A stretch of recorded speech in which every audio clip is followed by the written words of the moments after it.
ایک جعلی پیر صاحب اپنے مریدوں کے سامنے اپنی کرامات کا ذکر کر رہے تھے۔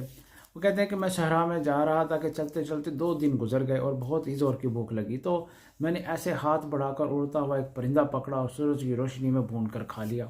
خدا کا شکر ادا کیا اور آگے چل پڑا۔ آگے جا کے نماز کا خیال آیا تو پانی ختم ہو چکا تھا، تو میں نے ایک جھاڑی دیکھی، اس کے پاس جا کر زمین سے مٹھی بھر ریت اٹھائی تو اس کے نیچے سے پانی کا چشمہ نکل آیا، تو میں پینے لگا، تو خیال آیا کہ یہ جھاڑی بھی تو پیاسی ہے، پہلے اسے پانی پلا دوں۔ چلو بھر پانی اس کی جڑ میں ڈالا تو وہ درخت بن گئی اور اس کے سائے میں نماز ادا کرنے کا سوچا۔